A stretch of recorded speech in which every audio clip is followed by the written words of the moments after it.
Good evening. I call to order this regular meeting of the Minnehaha County Planning and Zoning. I'll begin with a few introductory comments. As a courtesy to everyone here tonight, please make sure that all cell phones are turned off. Please note that tonight's Planning Commission meeting will be rebroadcast via CityLink and posted on www.minnehahacounty.org site for viewing by the general public. Any final action taken on the conditional use permit applications tonight will take effect 5 working days following this meeting unless a written appeal of the Planning Commission's decision is filed in the Planning Office by Monday, August 1st at 5 p.m. In the event of an appeal, the decision will be referred to the County Commission for a hearing on Tuesday, August 16th at or after 9 a.m. The affected parties will be notified of the meeting date, and meetings of the County Commission are held in the same room. First on the agenda is public input. Is there anyone here who wishes to speak on an item that is not on the agenda?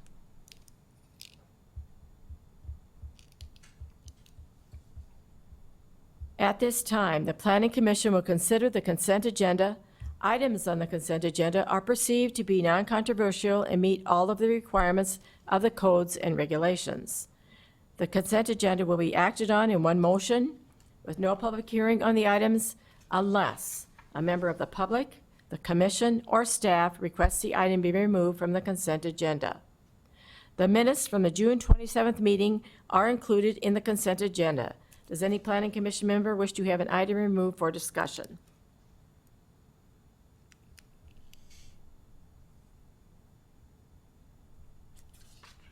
Next, I'll read each item on the consent agenda and ask if there are any issues or comments from the staff or the audience. If any member of the staff or the audience would like to be heard on an item, please raise your hand, and that item will be removed to the regular agenda to allow you to address the commission later in the meeting. Any items remaining at the consent agenda will be approved by the Planning Commission with the conditions recommended by staff. Item number 1 is the approval of the minutes of the June 27th, 2022 meeting. Item number 2 is conditional use permit 22-54 to allow a solid waste facility for the seasonal stockpiling of municipal biosolids on the property legally described as the west half, the northeast quarter, and the east half, the northwest quarter, section 12, township 102 north, range 49 west. That is a Mapleton Township. The petitioner and landowner is the city of Sioux Falls. That is located approximately 3 miles north of Sioux Falls. Okay. Chairman, the township would like to have that moved to the regular agenda, please. Okay. We'll do so. Item number 3 is conditional use permit 22-55 to exceed 2,400 square feet of accessory building space, requesting 6,220 square feet on the property legally described at the south 1,430.98 feet, the north 288.99 square feet, the west 321.81 square feet, southwest quarter, section 25, township 102 north, range 48 west. That is in Brandon Township. The petitioner and landowner is Spencer Schrenk, location 920 North Chestnut Boulevard.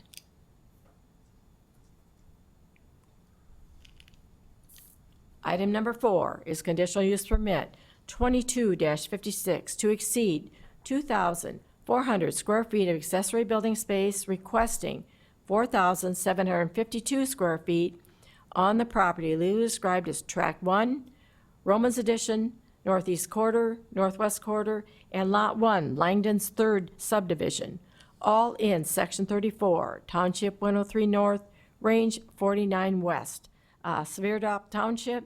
Petitioner is Morton Buildings. Landowner is Neil Brown. That is located at 47527 255th Street.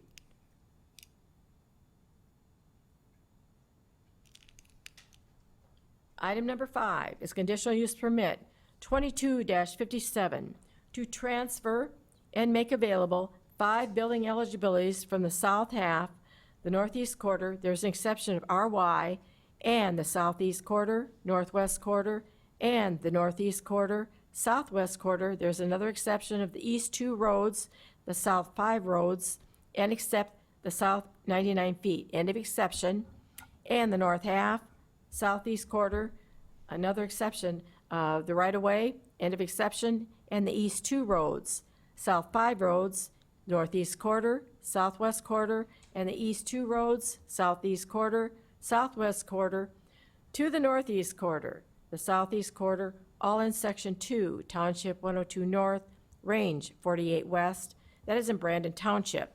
Petitioner is Marvin Manifold. He's also the landowner. That is located 3 miles north of Brandon.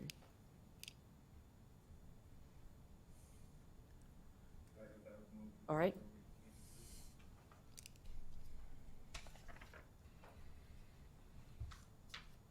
Okay, the consent agenda, item number 2 and item number 5 has been asked to be moved to the regular agenda. I'll entertain a motion for the other item number 1, 3, and 4. I'll make a motion, Madam Chair, to approve the items 1, 3, and 4 on the consent agenda. Second. Okay, I have a motion and a second to approve those 3 items. All those in favor? Aye. Opposed? Motion passes. If your item has been approved, you're free to go. Item number 2, Kevin?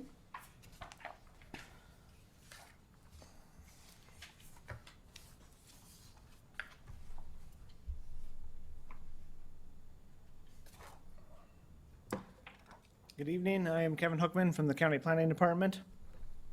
Item number 2, as you read earlier, is to allow a solid waste facility for the seasonal stockpiling of municipal biosolids on the property. The petitioner is the city of Sioux Falls. Just to note that if this CUP is approved, it will have to become approved as a solid waste permit through our office, which then goes to the county commission. The Planning Commission should also be aware that this item was brought to the attention of the planning staff by Mapleton Township Supervisor, who noticed significant truck traffic on the roads and wanted to ensure that the use was being permitted properly. The petitioner has submitted a detailed site plan, narrative, and approval letter from the State Department of Agriculture and Natural Resources. The site plan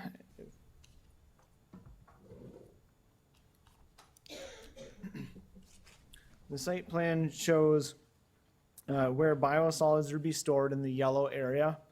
It also shows that there's going to be a berm on the west side of the storage area to hold and prevent water runoff. And then it shows the driveway located to access the property off of 257th Street. The driveway is shown to be 225 feet long.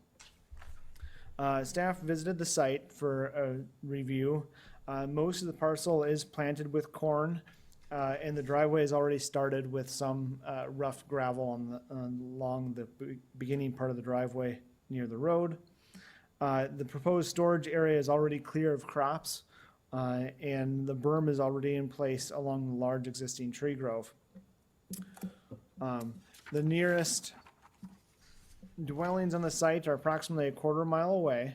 There's a dwelling to the northeast. You have it circled in blue there on that site map. And then there's a farmstead with 2 dwellings on it, approximately a quarter mile to the northwest of the site. Also, you see the couple rings in the northwest corner of that site map. Then there is a unoccupied farm adjacent to the site, the proposed site. The end use of the biosolids will be used for agricultural fertilizer. Close proximity to fertilizer will help the ag producers. I'll go over, let's see here, that the effect upon the use of the enjoyment of the property in the surrounding area for uses already permitted upon the property values in the surrounding area. The site is mostly ag in this area. As I described, that they have the houses about a quarter mile away. And I also noted as described that the end use is going to be for ag purposes. So this does fit in the ag zoning district. Then the future growth of the area would be criteria 2. Again, most of it's agriculture and would likely continue to be agriculture. There is a possibility of new residential development in the area, but it's not likely to develop close to the site because the city already owns much of the land nearby because it owns this whole 160 acres, plus it owns land north of the site. In addition, the Slip-Up Creek floodplain exists to the west of the site, which would prevent too much development encroaching into the floodplain. The criteria 3, that utilities, access roads, drainage, and other necessary facilities are provided. As I noted earlier, the extra truck traffic that this township noticed, the petitioner explains in the narrative that approximately 4,000 tons of biosolids will be stored on the site. So this would be a lot of extra truck traffic to and from the site. Staff spoke with Don Oschlager from Mapleton Township about this. And he stated a road maintenance agreement should be required as part of the approval, and county staff agrees that a road maintenance agreement or road haul agreement should be required as part of approval. Number 4, the off-street parking and loading requirements are met. The site is large enough to meet these requirements. Number 5, the measures are taken to control offensive odors, fumes, dust, noise, vibration, and lighting, inclusive of lighted signs, so that none of these will constitute a nuisance. The narrative does include an explanation of biosolids to be as dewatered and stockpiled as a Class B biosolid. And the narrative continues that this is be safe for agricultural purpose and does not attract disease or insects or rodents. The narrative includes that the operation will take place on weekdays between the hours of 7 a.m. and 6 p.m., so there will not be nighttime operations or weekend operations to disturb neighbors. Number 6, criteria 6, the health, safety, general welfare of the public and the comprehensive plan. The proposed biosolid storage area has already been reviewed and approved by the state of South Dakota Department of Agriculture and Natural Resources. The storage area will provide an alternative supply of fertilizer for area producers. In addition, describes this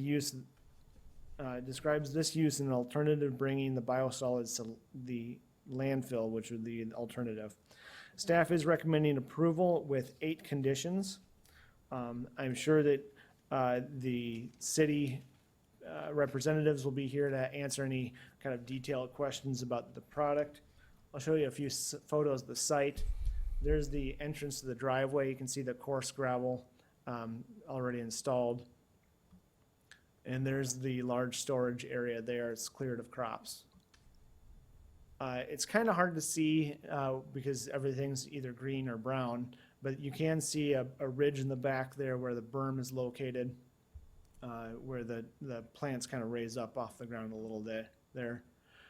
This would be looking to the northeast, to the nearest farmstead there, and then this would be looking towards, my arrow is a little off, this would be the northwest to the nearest farmstead there. So I will go back to the site plan. And yes, I will be available for any questions, and I'm sure there'll be lots of technical questions that would be better answered by city staff. Any questions for him? Kevin, so was this in operation before, has it already been in operation? That is my understanding, is it was in operation last year, and I got a call because trucks started coming. And it already has been approved by the state.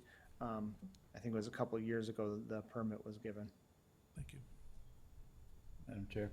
Go ahead. Yeah, Kevin, my biggest concern is what is their haul route? Are they going to go up 75 and then across, or are they going to go on, I can't remember what the road it is right now, but then go up the Arrows Road and then come back? So it'd be less less trucks on gravel road versus a mile and a half or 2.5 miles on gravel?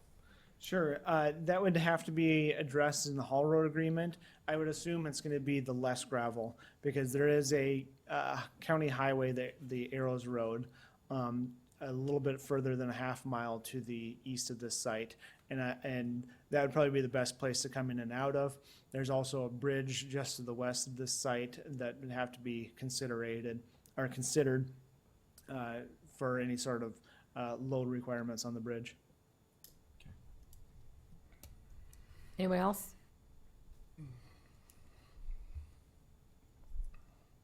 Is the petitioner here? Come forward and state your name and address, please.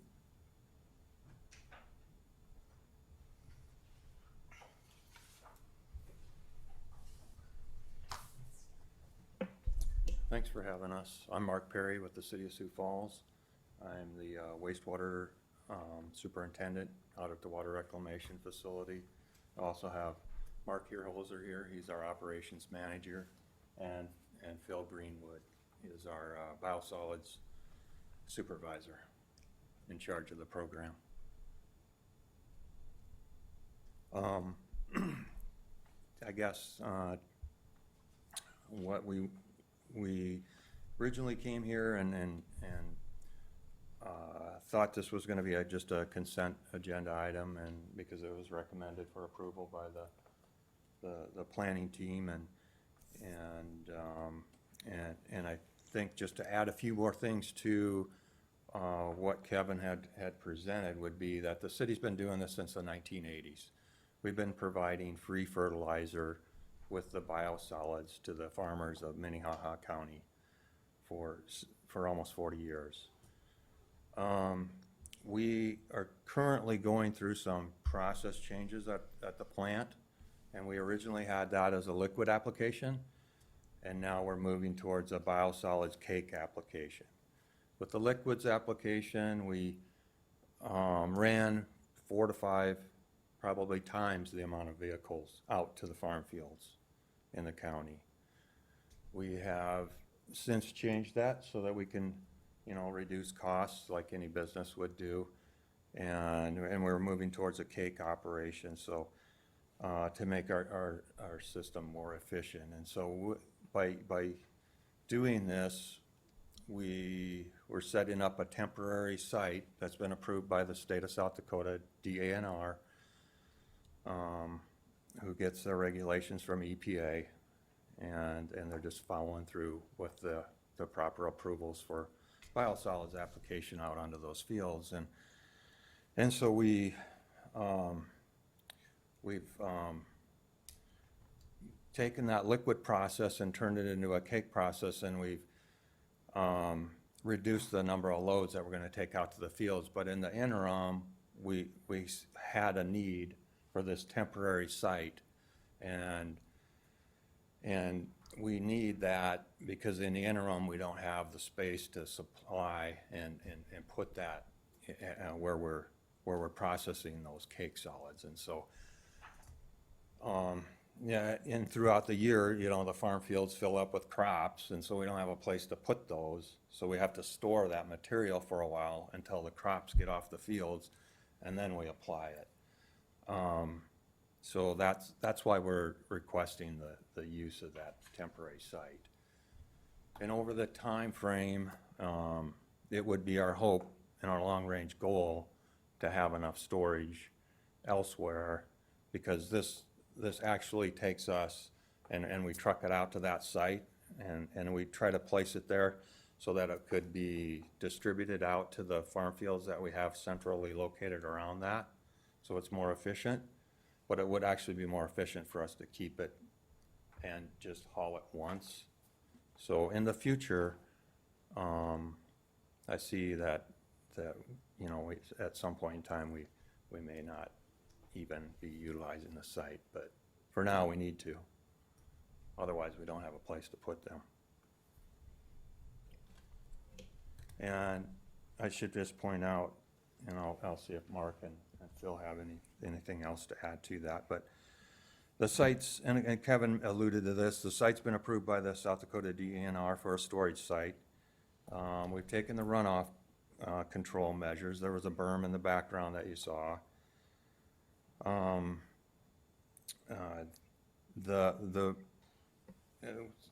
of you had questions about the minimum travel route. We would be coming off that one highway off to the east, I believe, and then turning into the west, and then we would leave back that same direction. So it would just be basically, is it about like a half a mile or something like that? A little over a quarter of a mile.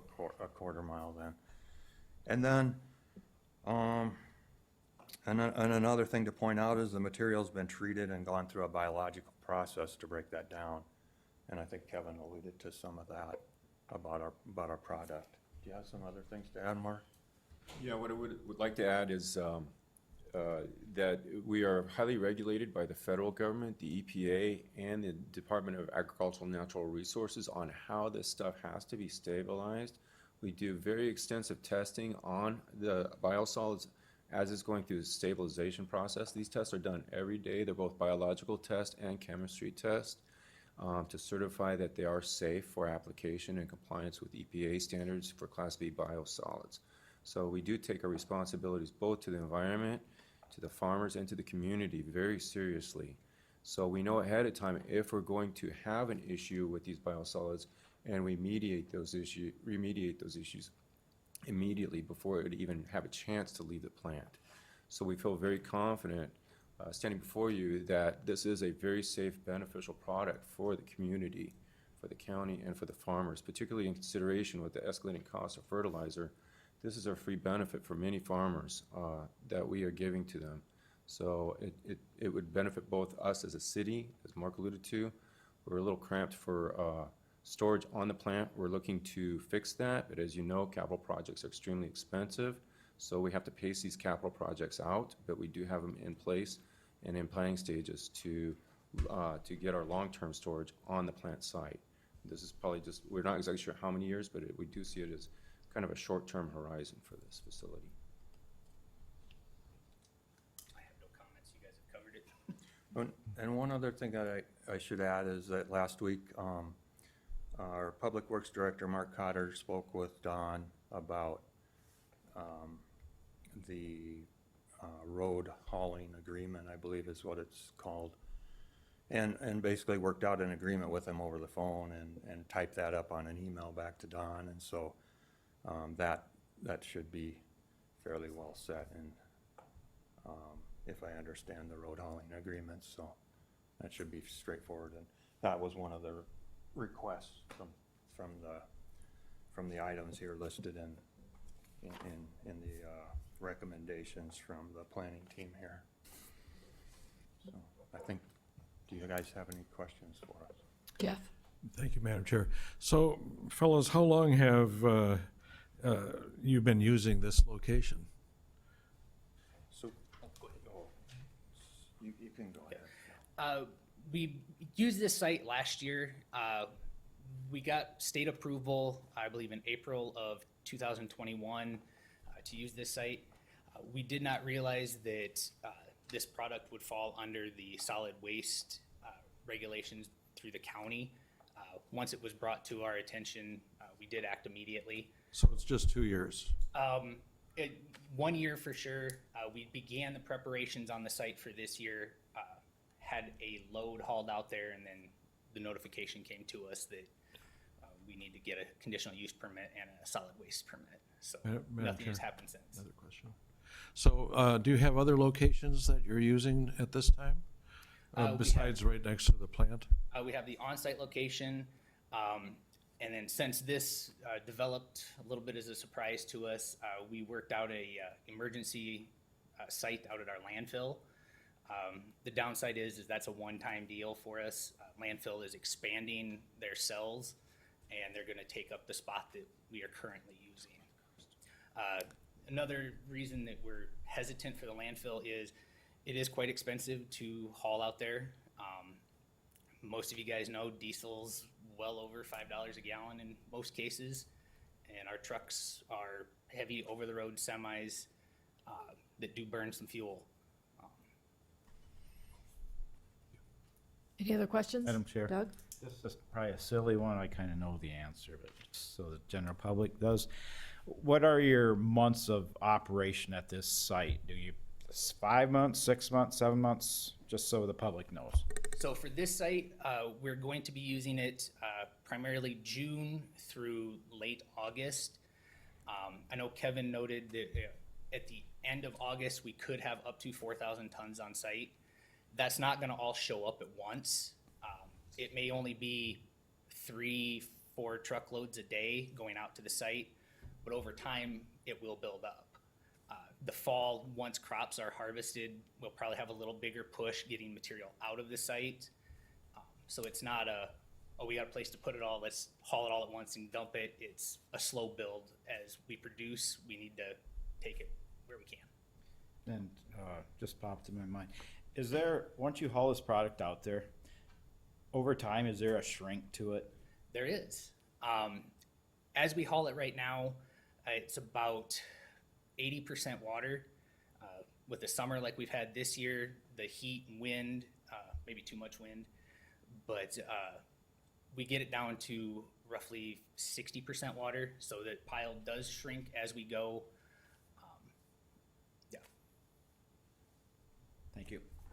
Any other questions for them? Not at this time. We may ask you to come back up. Okay, thank you. Anyone here else want to speak to this item?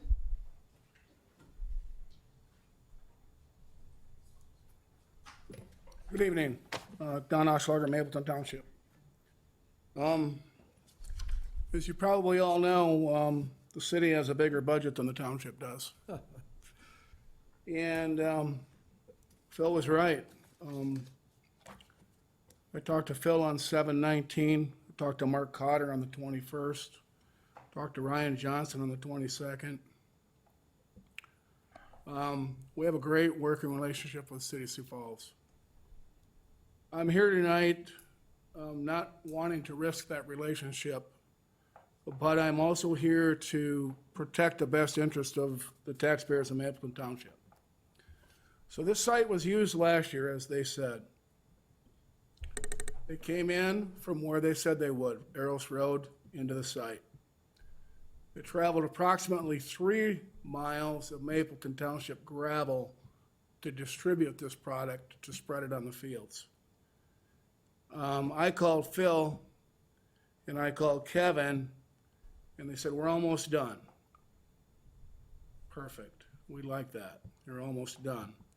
All the gravel we put on the road, all the mag water we put on the road is also done. Difficult. It's a difficult place to be. I expressed that our interest in this, and Kevin and his office accommodated with the haul road agreement. Mark did contact me. He sent me an email.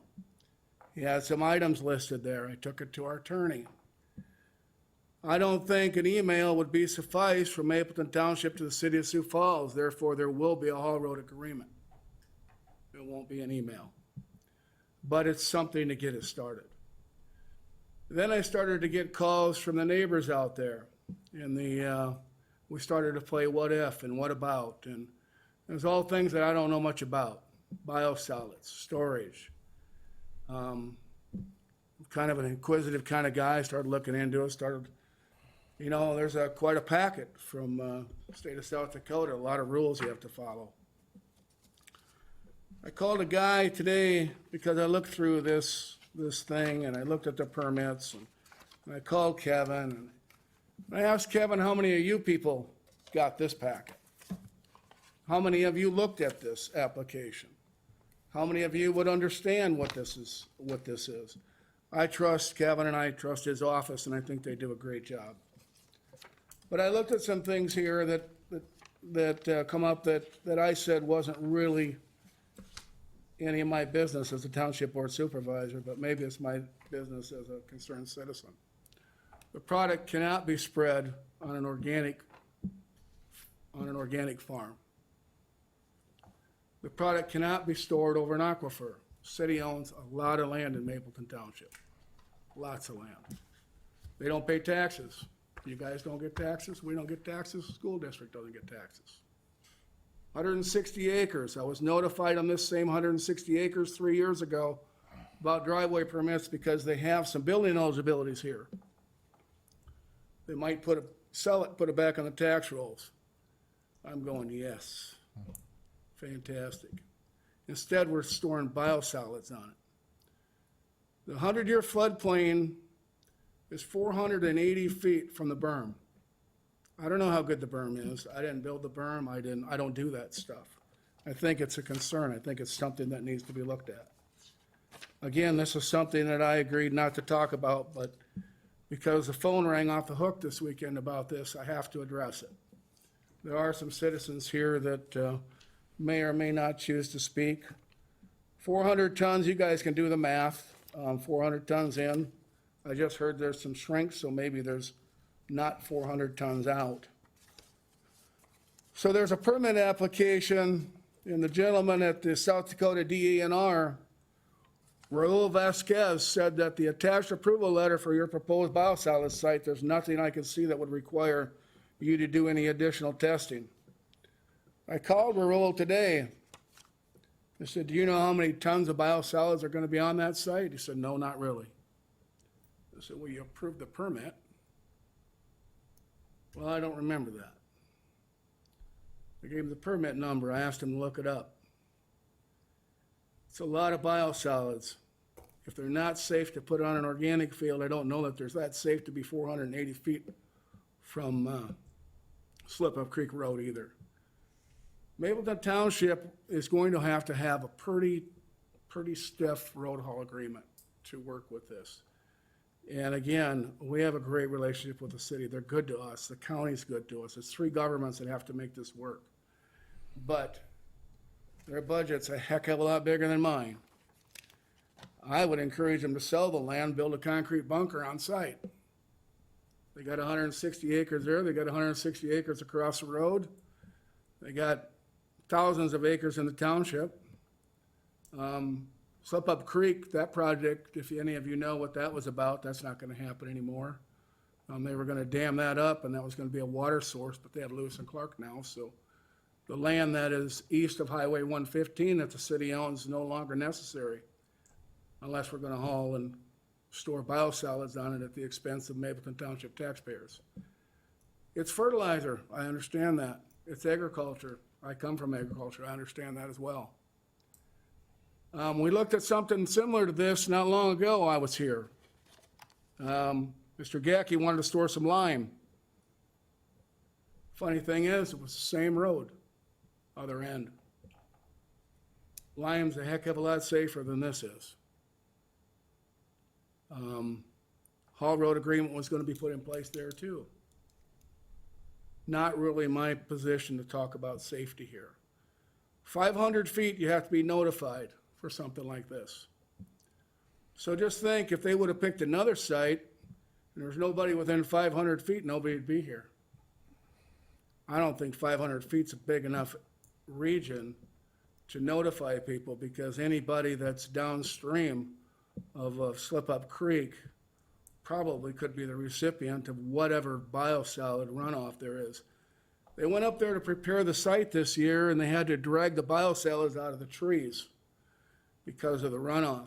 5 inches of rain 2 weeks ago. I'm not sure that berm would have held it. I talked to Mr. Vasquez today, and I said, well, maybe we need to have a concrete bunker with a cover. He said, I like concrete bunkers with covers. I don't know, folks. This is a tough one, and I'm at risk of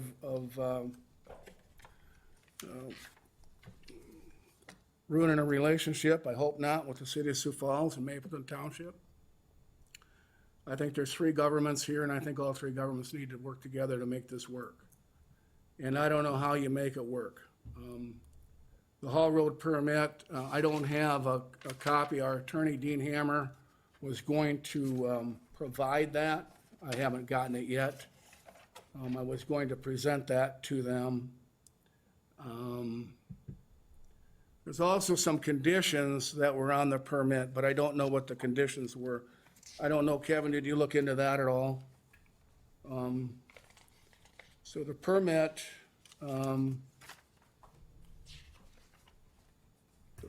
from the state, SDL 022128, is a permit, but it says a permittee must comply with all conditions of this permit. Any permit non-compliance constitutes a violation. Well, I have a cover letter, but I don't know what the conditions are. Kevin, did you figure out what the conditions were?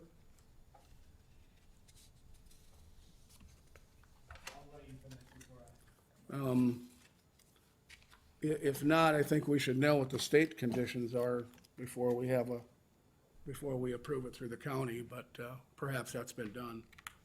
Earlier today, I talked to Kevin and he wasn't sure, but anyway, I put Kevin in a difficult spot when he had to make the city do this. We're in a difficult spot with working relationships with the city, but I'm not sure this is the best place for this. The question was, do we have these storage anywhere else? Any other township? No. They don't own land in any other township. They only own land in Mapleton Township, plus a landfill. Landfill is already licensed for this, that's why it's out there now.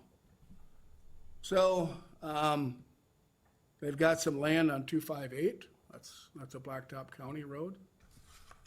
They're gonna have some land available. They own the land where Slip Up Creek is, next to the cemetery. I don't think anybody wants this piled next to the cemetery and the wedding event barn. I'm just trying to find some place on some blacktop where we don't have to have a haul road permit and we don't have to destroy all the gravel and the mag water that we put in front of the rural homeowners where we try to do road management. So anyway, any questions for me? Madam Chair? Can two trucks meet on that road? I'm sorry. Can two trucks meet on that road if they're hauling, I think they said four truckloads a day? Possibly, but it would be, one of them would be wheels on the edge for sure. The other concern is school buses. You know, there's a family up the road. Travis Dressen just moved into his new house up the road. He's a state engineer. He's in the same situation I am. He works for government. Travis doesn't want to come and speak to this either, but there comes a time someone has to do it, so. His parents have lived there for a long, long time. They call me. There's two other families that live there are concerned. Dealt with it last year. Phone lit up last year, and then this weekend, there's quite a few calls about it as well. So here we are. There's got to be another place somewhere. Of course, it's not permitted. They would have to start over with permits, and I understand that's an issue too. So last year, it was in, but when it went down the gravel, and Phil's right. They put it in, they knifed it in a few years ago. They were knifing some in, and they were traveling on a half-mile blacktop that we had. And I called Phil and asked him if he would take a different route and stay off the blacktop, and I mean, they're very accommodating. They went around, they went the extra mile and went around and came in, and they went slow, and we bladed the road, and they knifed the product in, and they did everything we asked them to do. It's just that I'm not sure that we can keep up to this, and the right haul road agreement, we can probably take care of that. It's the rest of it. I don't know that that's a safe place for it. So when the guy that rubber stamped their permit wasn't aware of the tonnage, concerns me a little bit. So, did anybody visit the site? Any of them? I've been by it many times. Sure you have, I imagine. All right, Madam Chair, could I just ask you one question? absolutely. How long will it take you to get so the township would have the right haul road specs, in a month, could you have that if, I think Kevin had September 1 on the permit. I know that we could do it quicker than that, I would assume.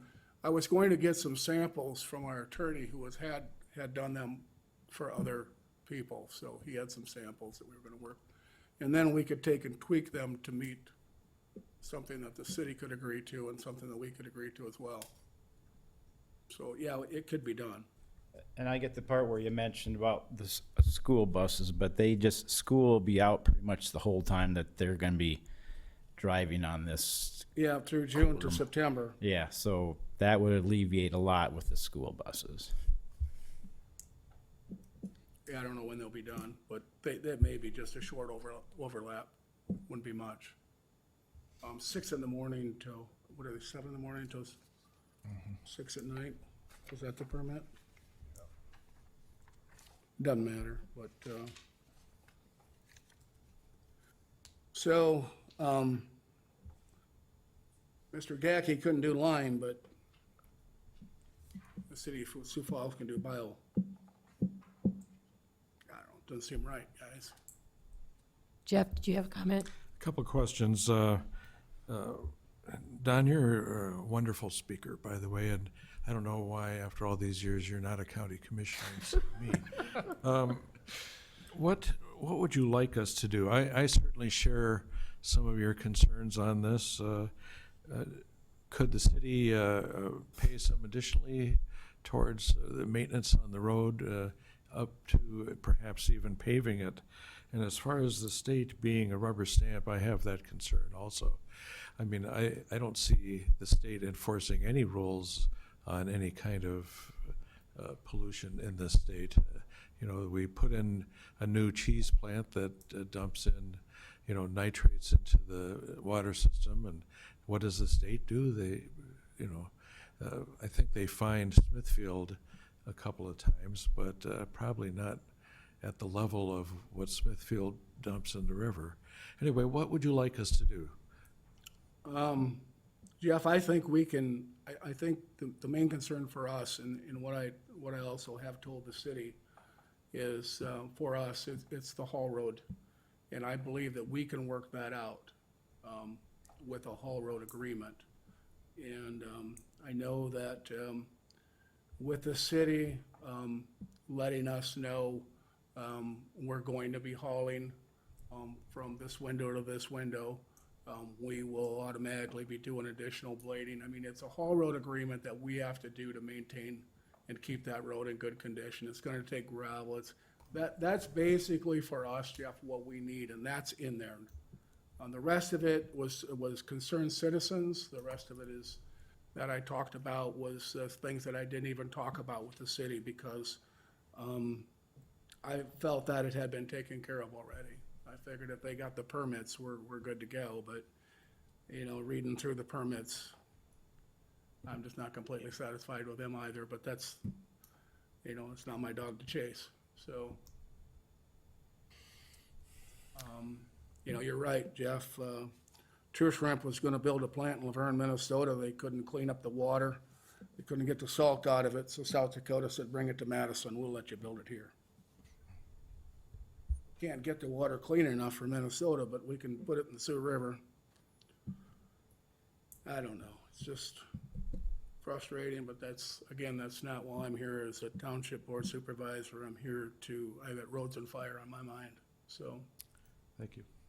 okay? Any other questions for him? Thank you. Thank you. Anyone else care to speak to this item? Please state your name and address, sir. My name's Mike Bangasser, and I live 3/4 mile west of there. I actually, 50 years ago, our family farmed that ground. And I can tell you, going by there every day, watched what they've done. Their berm was they scratched up the ground around it and pulled it up. That ground is light. We could only get about 3/4 of a crop off of that if it didn't burn up. because it's very light and sandy ground. That berm's not gonna hold anything. Who is going out there and gonna inspect it and do it the correct way? There needs to be clay hauled in there if they're gonna put up a berm and you guys are gonna allow it. It's not done correct. Did they go out and soil sample that after they did not have all the permits last year and they piled it up there? I called in and asked when they were hauling it out because we were getting tired of meeting the trucks. The wife just about got hit twice because they don't stop or look. They pulled right out of the driveway, halfway down in the ditch and to make the corner. I don't know what to do, you know. I don't think it's proper. I think the ground needs to be tested up there, how much that was leached out, because he even stood up here and said, it's going out at 80%. They had no berm. They're 400 and some feet from the creek, and it's all downhill through them trees. I think there needs to be a lot of stuff done before this permit can go ahead with it. I don't know if it needs called down to Denver to the EPA and have the guys come out and do the sampling. If there is, then there's fines coming out. Government never does anything without doing fines. You guys gotta cover your butt on this, because if it gets down, leaches through their crappy berms, or not put up properly, or not inspected, and it gets down in the water, somebody's gonna have to pay for it. Especially when, well, the red dotted line's there, or the red line is their boundary for the 100-year flood plan. It's not very far from that yellow to that red point. And if you can see just on beyond that, that's the creek.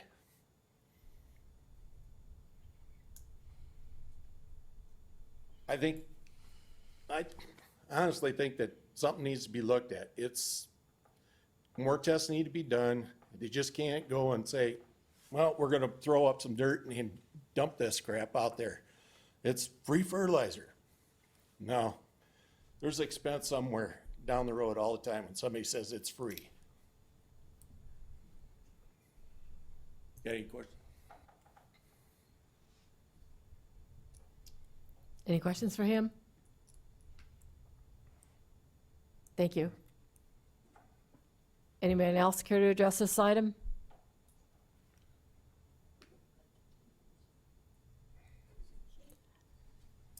City have any rebuttal?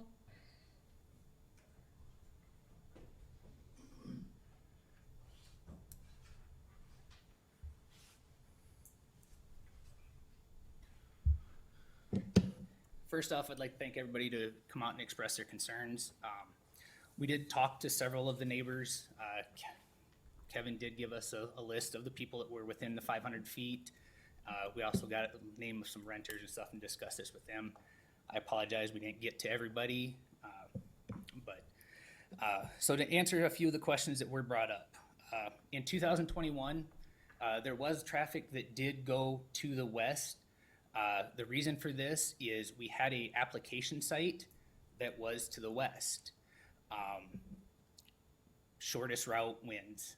Sorry to say that, but it is. We did get a phone call from Don at the end of our land application process for that site. We did finish up within I think it was less than 6 hours after I talked to Don. We pulled all of our equipment out. So we weren't aware of any concerns up until the day we were done. Going forward, we're not gonna go that route. You know, we know this. We're just keeping ahead of it now and going forward. Don brought up that this is not safe for organic farms. Little bit of a gray area on that one. This is considered an all-natural product, not an organic product. So organic farms don't want it because it's not an organic fertilizer. So it's right, but it's kind of a gray area there. Reason it's not organic is we don't know what everybody puts down the drain in the city. Our process is very good, but it's not perfect. So The organic labeling is just not an option for us. Many cities label this as an all natural product, not organic. There's been several comments brought up to the 100-year floodplain. As you can see on the graphic behind you and off to the side here, the 100-year floodplain is shown on our maps. We have to note that on every site that we go to. We are not allowed to touch anything in the 100-year floodplain. The federal government requires us to have a 10-meter setback from a 100-year floodplain. 10 meters is only 33 feet. State of South Dakota and our team has established a 50-foot setback if we were to do land application on this site.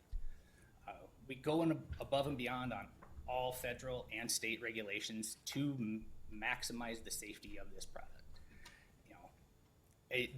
I have zero concern with it. Sadly, I've been covered head to toe in this stuff more times than I wish to count.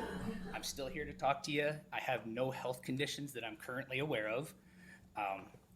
So it's not the most pleasant thing in the world to think about, but it's also not this big boogeyman that you should be scared of. This is a wonderful product produced by over 2,500 municipalities throughout this country that is very heavily regulated. Biosolids are the most studied most studied constituent of wastewater by EPA. New regulations, all that do come out every year. We follow them if they're applicable to us. There's certain things that we don't send this to landscapers. We don't send it to that type of stuff yet. It's a long-term goal. We'll make it safe enough to where you can put it on your lawn, but we're just not there yet. The issue of two trucks meeting on the road, it is possible. Our trucks have done it many times. It is a little tight. It is a country road, but you can make space for two full semis to meet on that road. A couple of the bridges, probably better use your better judgment. The issue with pulling out in front of individuals, that was an approach. There's two approaches on this site. If you look on the graphic, you'll see the shelter belt that touches the road to the north there. There is a field entrance there as well. We began using that approach early last year during the hauling out phase. We quickly found that it wasn't an appropriate entrance to the road, so we stopped use of it. Everything that was said about that approach is accurate. There was some turning off into the grass on the edge, hard to see with the trees and stuff there, but my guys notified me of a couple of close calls, so we just stopped using that right away. As for sampling of the site, by the state regulations, we do have to soil sample that site. We sample it down to 5 feet of depth to ensure that there is no nitrogen leaching. And then, as a side note, this site is able to have the product spread on the surface as a fertilizer for itself. When we do that, we're required to sample down to 2 feet of depth. We do land application based off of agronomic rate, based on crop needs, what's in the soil, and then analysis of our product. The berm not being sufficient, the berm is actually one part of our runoff control measures. The federal EPA guidelines and the state guidelines both list berms, grass planting. There's some stuff to do with lime that you can cover and do some stuff like that. So we actually use a combination of a berm that is covered in grass. As long as there's 80% surface coverage, it's considered acceptable. I don't know if anybody other than Kevin's been out there, but the berm definitely has 80% vegetative cover. And then there is a 6 foot, actually it's bigger in certain areas, setback from the tree grove that is planted in grass. And then the tree grove itself has grasses, weeds, brush, trees, all that. So runoff off the site is very well monitored and contained. We do get big rains. I'm out there that day. Sometimes I'm out there in the rain, you know, making sure we're following all the rules. So, the state did send us a letter. I sent it to Kevin this afternoon. He brought up a good point of, it wasn't a very clear letter of approval for the site to store biosolids. I spoke with Raul from DANR now. He updated the letter and did, you know, let us know that the site is approved for storage. It did meet all of the state requirements. And just for reference, those state requirements are, this site was public noticed for 30 days in the Argus Leader. It was public notice for 30 days in the Capital Journal. The state did a thorough evaluation of aquifers, any neighboring well sites, soil conditions. So the state does do good diligence on approving these sites. I also, if you have any questions on the soils, they're included at the back of the packet of what the predominant soils of the area are. They are light, I'm not gonna deny that, but they're still good soils.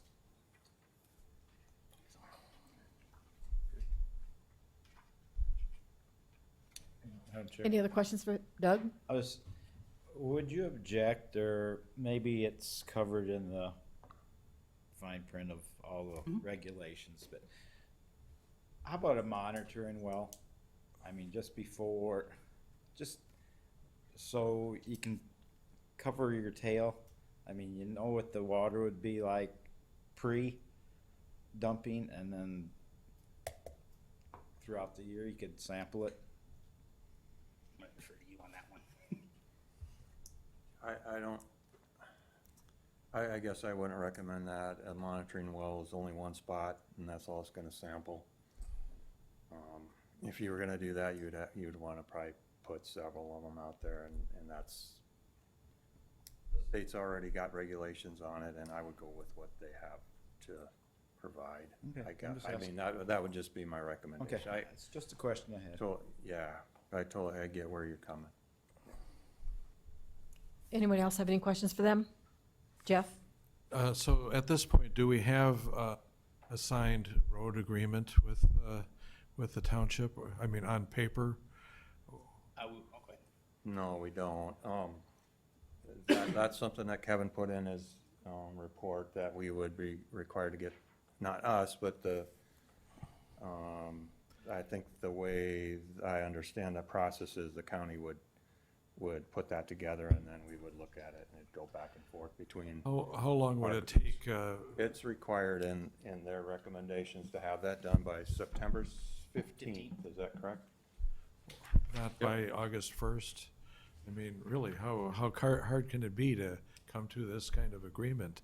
I think with the discussion that our Public Works Director had with Don, I think they pretty much ironed that out during, that's my understanding in that discussion. I guess my concern is that if it's not on paper and signed, that That's one of the recommendations, that it would be. Yeah. by the end of the hall season. Anyway, I'm not sure that's sufficient for me. Anyone else have any questions for them? Thank you. Thanks. Anyone else in the audience care to address this item? Madam Chairman, I just, for a point of clarification, it's not, the Hall Road Agreement is something, it's an agreement between the township and the city of Sioux Falls. It's not the county's not a participant in that, so. And what was the date that they need to have it by, Kevin? September 15th is what the condition is, and you can change that. Couple more things. Hall Road Agreement, I think we can move pretty quickly on that. Again, I'm waiting for our attorney to present something as a sample that we can review with the city. Secondly, the permit that is in place right now expires on September 30th of 2025 for this site. I don't know what the process is to reapply. I don't know what the process is to extend that. But the other thing is, Phil and I had a good conversation the other day, and admittedly so, the amount of product piled up there right now will be the least amount. The new facility, a sewage treatment facility, won't change. The amount of product being hauled up there, the tonnage that's going there now is the lowest amount. And it will go up from there. 5 years, 10 years. I don't know how much they can put up there. I mean, there's no restrictions as to how many tons. 4,000 tons now. If that's 8,000 tons in 5 years or 3 years, 2025, 3 years when the permit expires, as the tonnage goes up, the traffic goes up. The haul road's in place. Hopefully, we have a haul road agreement that's good enough that the tonnage won't matter. But if the tonnage goes up, the trucks go up, the traffic goes up, the burden goes up. So anyway, those things I wanted to add. I don't know if you can put a limit on the amount that's stored up there or not. I don't think that's something that they would want. I don't know if they have room, what the long-range plan is. Maybe by 2025, they have a concrete bunker on site out there, and they don't have to haul it twice. It's expensive for them to haul it twice, and I don't think they want to do it. I just don't think they have a choice. It would be nice if we weren't doing this, but we need to out of necessity. I understand that. So anyway, that's all I wanted to add. Okay? Any questions? Any questions for him? Jeff? Nope. Okay, Thank you. thank you. Madam Chair, let's go to commission discussion on this, I think. Okay. I'm going to close the floor, so it's up to the commissioners now.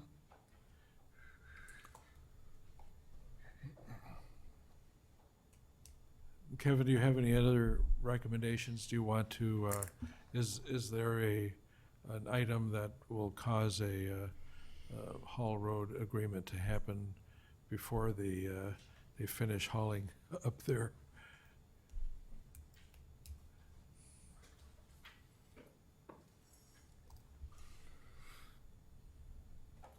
All right.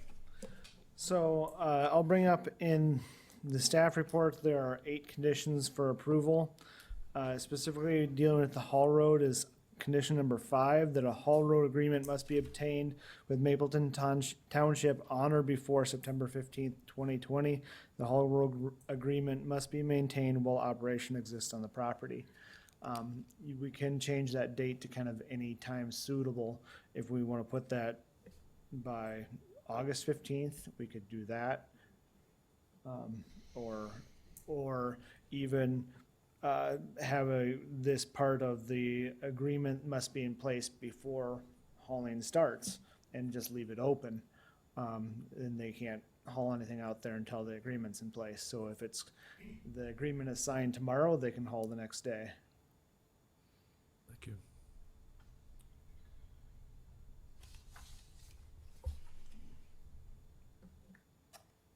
Any ideas? Doug, what do you think? Well, my biggest concern is that, the haul road agreement, that's utmost. I mean, the city's not paying any taxes out there. The So burden true. would be all on the taxpayers of Mapleton Township. So I think definitely there would have to be above and beyond what's recommended. I mean, as growth continues to expand, there's possibility more material to be hauled out there. So that haul road is by far the number one concern I have. So did you want to improve the date on it? September 15th is like the end of the season. Right, that's the end of the season, yeah. So then we can wait till next year to sign it. And then we can close it down. Madam Chair, I think that Doug has got it correctly there, and I don't know what the date is that it should be, but I think something like this could be done sooner than expected, and I'll suggest a date of August 19th, which is a Friday, for an agreement to be signed. And the city's got a budget of over $600 million. Minnehaha County has a budget of $100 million. Don? Sorry, Madam Chair, I'm sorry, we would need to approve a haul road agreement at our meeting on the 9th of August, or we would have to call a special meeting. So we would have to have that as an agenda item on our August 9th meeting. We would try to put that together by then. okay, that's 2 weeks. It's 2 weeks. So I can push our attorney to get that done, and get it to the city, get something put in place.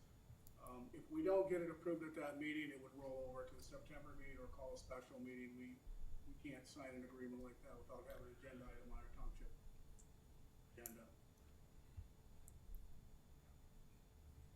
So what do you think? You want to leave that?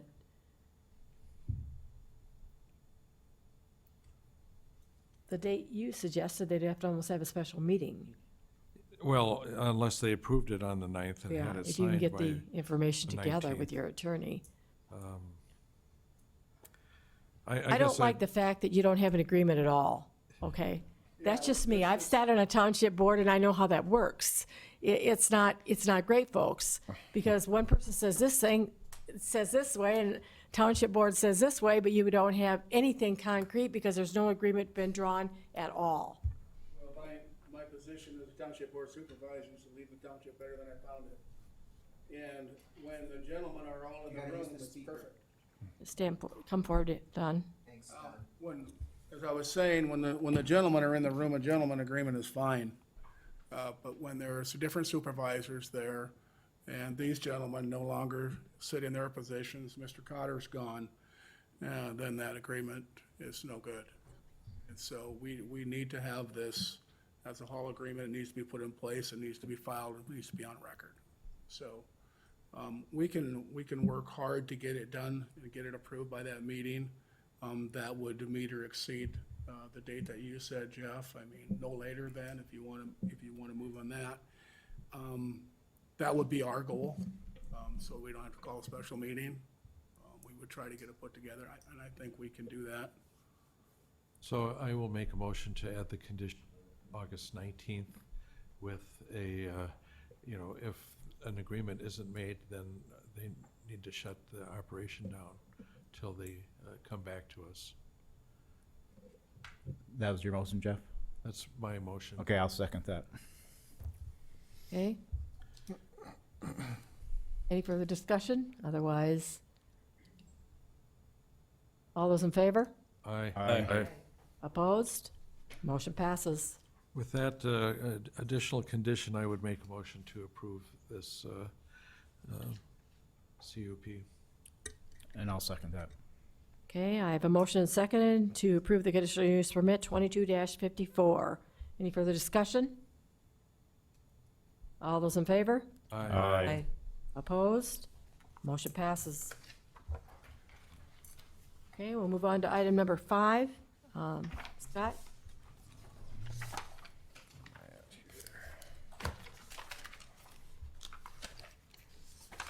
Thank you. Scott Anderson, Planning Director, and item number 5 was pulled off the consent calendar, and it's a conditional use permit request, 2257, to transfer and to make 5 building eligibilities available on property in Section 2 of Brandon Township. The applicant is Marv Manifold, and if you want to forward it to the map, it would be best. So, as you can see from the map, this is a fairly simple request. The applicant has several quarters with building eligibilities on them, and he wants to move them basically to the southeast quarter or portion of his property, which is, you'll see the railroad tracks that lead into Brandon and Corson are there. And you'll also see that there is Split Rock Creek that flows on a portion of the property. The applicant already has a conditional use permit for a family campground. Some of you may have been on the planning commission when we addressed this probably 10 or 12 years ago, maybe not. But, so there is already an existing use there as a campground. And it's my understanding that if you read through the narrative provided by the applicant, he has access to or interest in perhaps purchasing a house to move onto this family campground to be used for like a family lodge or weekend use. So they're not increasing the density, and I think that when you look at the overall plan, I think they wanted to have one made available to be able to use this, purchase this property, this house, have it moved onto the site. So the applicant decided to address all of this at the same time and make the other building eligibilities available. When we deal with building eligibilities, we look at overall density. It's not moving it any closer to any existing feedlots or CAFOs.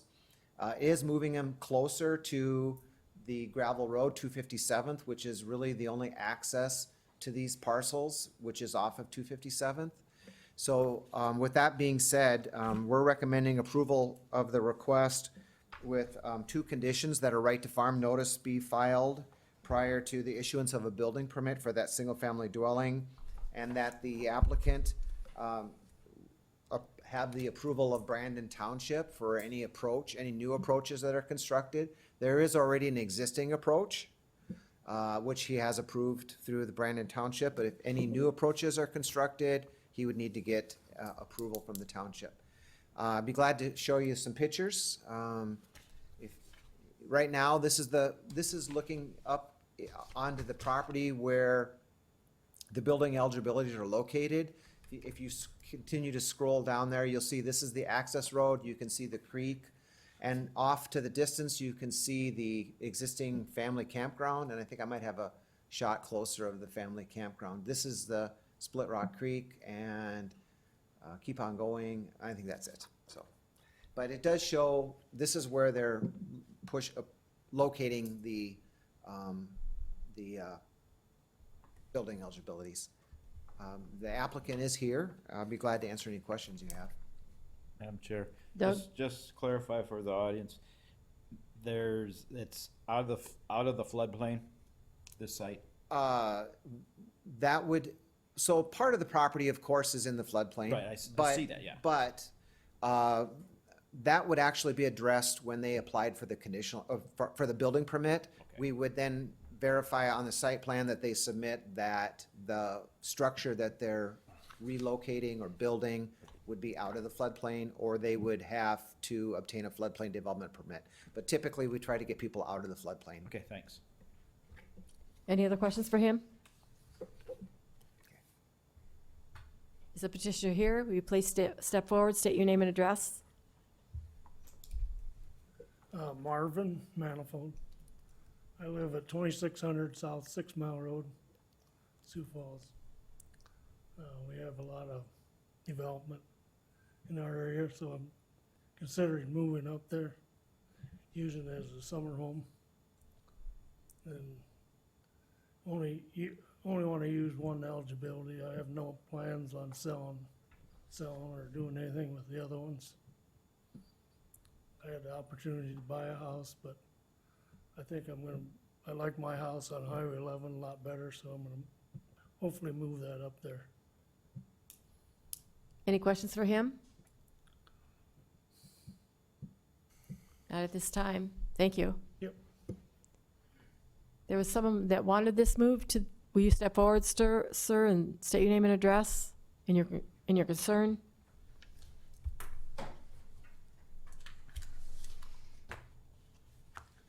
Hello, my name is Steve Farley, and my address is 48292 257th Street, which is just south of the proposed site that we're talking about. I have 3 acres down there that I live on. And I just have basically a couple questions, and I'm sorry I wasn't able to hear Marvin. He maybe already addressed these questions, but number one, we're talking 5 eligibilities. Is it permissible to have the 5 eligibilities so close together? Aren't they usually more spread out in a section or whatever? But and then what the development timeline for these 5 eligibilities? I think maybe I heard he wasn't planning on selling them, but I'm sure if you have 5 eligibilities, I'm sure sometime soon there could be 5 properties up there, which would be like a little development. And I guess those are my 2 concerns or questions I would like answers. Okay. We'll have somebody step forward and address your questions. Pardon me? I'll have someone step forward and address your questions. Thank you. Marvin, can you address those? Okay, I just have plans of using one eligibility for a house that I'm gonna probably move up there. I can't remember what the questions were. I forgot what the other question was. The too. question was, is it appropriate to move 5 eligibilities in that area? And I think this is a question more for staff, which I think the answer is yes, but I'll let them comment to that. So to address that, it's not uncommon at all to cluster eligibilities together. There's definitely a benefit in that because you free up, instead of having a lot of farmland used up, you're able to cluster them and move them into an area which may not be as productive, and you can move them to where maybe they're more desirable. And this is quite a beautiful piece of property. If he was to develop that at a future date, you could have some very nice houses that overlook Split Rock Creek. But just so I'm a lot louder than Marv, he's only gonna potentially just use one. He indicated in his narrative that he's not planning on using him at this time, the other 4. He just wants to make one available. Okay, anyone else care to address this item? I'm gonna close the floor. Commissioners? Madam Chair, I guess I think this seems like a pretty straightforward request, so I'll make a motion to approve. I'll I s- second that. Okay, I have a motion and second to approve conditional use permit 22-57. Any further comments or questions? All those in favor? Aye. Opposed? Motion passes. I abstained. I was out of the room, sorry. We didn't see that. Okay, that item has been approved, so that means you're free to go. Move on to item number 6. Kevin? All right, I am Kevin Hookman again, County Planning staff. This item, I'll try to go through this a little bit quicker. This item is located approximately 1 mile south of Wall Lake. The request is to allow major home occupation of custom construction of pallets and crates in the property. The property came to the attention of planning staff due to complaints by the neighbors. The complaints have ranged from various different things, including the condition of the property and activities in the property such as the pallet business. The pallet business can meet all the requirements of a Class 1 major home occupation. I just will highlight 3 criteria that are part of the ordinance that should be addressed as part of this. That criteria 1 and similarly criteria 7 both address outside storage, that there's no outside storage allowed as part of a home occupation. And as I flip through the photos here in a little bit, you'll see that as of right now, there is some outdoor storage on the property, and the petitioner's planning on addressing that. Criteria 3 limits employees to 4 employees on site. If you look at the petitioner's narrative. He says he has up to 6 employees. They're all family members. So at no more than 4 people can be working on the home occupation at any one time, is what it can be limited to. So they'll just have to rotate the other 2 through the job site if they have jobs. And then criteria 5 limits noise from the house. The home occupation to be 60 decibels during the hours of 8 a.m. to 6 p.m. and audible sounds are restricted during evening hours from 6 p.m. back to 8 a.m. And this has been one of the concerns by the neighbors was the noise. I will kind of skip forward to the conditional use permit criteria number 5, because number 5 addresses that measures are taken to control offensive odors, fumes, dust, noise, vibration, and lighting, so they do not constitute a nuisance. So when I visited the site, I'll point this out here. I'm gonna go to the photos first. All right, so when I visited the site, you'll see that the petitioner did clean up some of the site. Kind of the garage and looking back. If you look back this direction, you'll see the driveway kind of continues beyond there, and the petitioner would like to put a future shed up in that location as a kind of a future storage or expansion to the business. And this is looking south down the driveway, not the driveway, the road, Apple Lane, that's the private road. And this is looking down the south part of the property line. And right here, I'll just point at this photo. There's actually nothing in this photo that is against the ordinance. All those vehicles are licensed and operable. But you'll see in this photo, the start of some of the material storage, and then there's a camper just to the left side of the photo. And this is when I noticed some of these things when I visited a site, that the outdoor storage and other vehicles. There's a closer of the outdoor storage, and then there's a photo of the vehicles on the site, and there's one more back here. So that is some of the items that need to be addressed, and staff is recommending deferral of this item so that the petitioner has time to address some of these items. And specifically, I'll read off the items that should be addressed. The 6 unlicensed and operable vehicles must be licensed, removed, or placed within an enclosed building. All motorized vehicles or equipment which does not require a license must be operational or stored within an enclosed building. Like, for example, I don't think I have in a photo, there's a skid loader on the property. The skid loader is used for maintenance of the property. It appears like it's being used to move those pallets and things, and it looks like it's operational, so it can stay outside. The dilapidated camper must be removed or placed within an enclosed building, and then all building materials, pallets, and crates must be placed indoors. And that's going to be part, the petitioner has pointed out that he's been doing some home projects the garage is pretty new. He's added onto the house. And that has not allowed for some of the space to store these items inside. Because these items will take some time to address, staff is recommending the deferral to go to October 24th Planning Commission meeting. I guess I am here for any questions. I know the petitioner is here, and I think some of the neighbors are here as well. Any questions for him? Guess not. Is the petitioner here? Site plan. Will you please step forward and state your name and address, sir?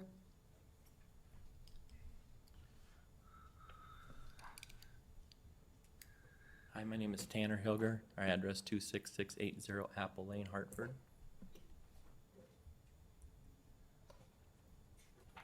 Commissioners have any questions for him? How do you feel about deferring this? I think it's gracious to give us time to do these things. I have no problem meeting that deadline. It just moves everything to the priority list that we can get it all solved. Thank you. Madam Chair, I just have Doug? probably a couple questions to ask Tanner. When you get these pallets constructed, do you haul them out of there with a gooseneck trailer? Do you have a semi that comes in and moves them out? That's my concern, with the neighbors. 'Cause I guess I wouldn't want a semi pulling down my driveway and. No, it's a great question. We use a car hauler. Okay. Tow it behind our personal vehicle. All right. Any other questions for him? Not at this time. Thank you. Anyone else care to address this item? Please step forward, state your name and address. Cheryl Fromm, 26689 Apple. Cheryl Fromm, is that what you're? To start with, I live directly next to him, and I Could you didn't- please speak by the mic so I people didn't can hear get you? notice of this meeting at all. I know he's been running this business for years, and I don't know what's happening over there, but there's nonstop burning. There's burning in 4 burn barrels from sometimes 9 in the morning till 6 at night. Black smoke, white smoke, even when there's a burn ban. There's incessant pounding all the time. There's a saw that makes a real loud whining noise. You can't even keep your windows open at home or go outside and have a conversation because of that noise. It used to go till about midnight. Now I think he's stopped about maybe 10. The road is completely breaking down with these trailers in and out. We have so many potholes. There's one part where there's a culvert and both sides are breaking down, and I'm afraid it's not gonna probably last. We've had so many flat tires. The other neighbor and I that live down there, from driving in and out, I don't know if the nails are flying out, what's happening, but just numerous flat tires. We've addressed all these things. We don't really get any satisfaction with it. You move into the country to have peace and quiet, and we can't even have our windows open or, sit outside on the deck without this constant whining. I have some pictures. I don't know if you can see, if you want to pass them around or what. Well, we do have the Elmo. I'm not sure if we've used it. I think some of them Kevin probably addressed. There's so many vehicles back there, and a lot of them aren't registered. We're not completely done with this, this meeting room. There'll be a different podium in the future. Okay. But this is what we got. This is the first time we've met in here with anything. And I've had such a hard time keeping him, his family, and his animals off my property. 'Cause it's, okay, because it's right next to my land. And finally, last year, I got fed up. I had it surveyed. I put up a There it comes fence. up. So now I go back there and I have to pick up their trash. So,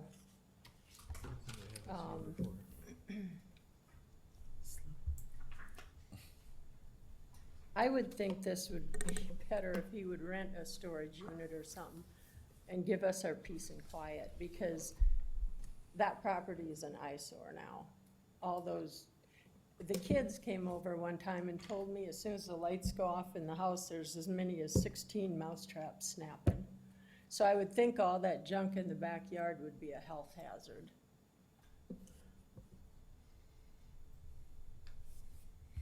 But this definitely affects me, and I didn't even know about it without Larry telling me, so.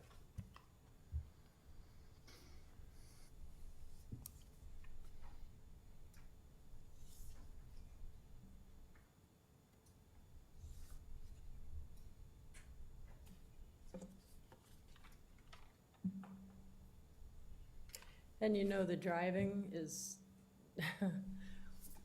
we all got together the the four of us neighbors and sent him a letter saying, please slow down. Your kids are on the road, the neighbors' kids are on the road, my granddaughter's on the road. Please slow down. It got worse. So he put up a speed bump, and now they just go flying over that. And his kids are out there playing on the road more than anybody, so I would think that they would be concerned that they'd hit them. And I just don't want to see that happen.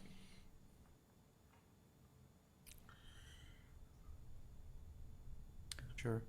Jeff? Cheryl, I think you make some excellent points, and, you know, I think you probably need to be back when we meet on this again, but I appreciate your input. And unfortunately, in this job, I've seen pictures like those way too often, places around the county. So, I know if it was in town, they would be in hauling stuff away. It's terrible. So, Chair, could I share Doug? one? About how many feet between your residence and this site? where I live or my property? Let's say where you live right now. I think, yeah, 250 feet or yards? 250 feet. Okay. the direct shot. You can hear even them talking. So less than a football field. Oh, yeah. Okay, any other questions for her? Madam Chair, Thank I have a question about who owns the road. It's a private road. I don't think anybody owns it. I have property, the whole area on one side. Tanner has part of it and Larry has part of it on the other side. So is there an agreement about maintenance? There has not been. There's no road agreement or road No, and district? we aren't getting anywhere with discussions, so. Okay, Thank you. anything else? Madam Chair, I guess I'd like to defer this until we meet again and hope to see some improvement or better communication anyway. And was that date October 24th? Yeah. Okay. Do I have a second? I'll second. Okay, I have a motion and second to defer item 6, conditional use permit 22-59 to October 24th. All those in favor? Aye. Opposed? Motion passes. Move on to old business. Mason? Yes, Commissioners, I was just, wanted to let you guys know the 2 items that were appealed from your last meeting to the county commission were approved by the county commission. Conditional use permit 2244 to allow an agricultural related operation for colostrum storage was approved with an additional 7th condition requiring that they meet the site plan so that they could not expand past what was approved with that permit without more approval later. And then conditional use permit 2249 to allow a Class C hog CAFO was approved with 8 conditions. So the 9th condition requiring trees on the north side of the barn was removed by the county commission and the item was approved. So that might be being really echoey, but that is all I have for old business. Thank you. New business? I have a new item for new business, and that would be just a reminder that I sent out an email about our get-together on August 11th. It's going to be held at the Safari Bar in Renner. I happened to drive by there today. They're doing all kinds of dirt work up there, so hopefully it will not be windy from the northwest. Otherwise, we will be covered in dirt. August 18th. Sorry. 18th? 18th. Okay. And you need to know a number or no? Generally, yeah. I'll send out another email and I'll call or send out an email before. So Becky has indicated she's gonna be there and I think Bonnie's gonna be there hopefully. And Jeff said he's buying the first round, so that should entice anyone to come. Just the first?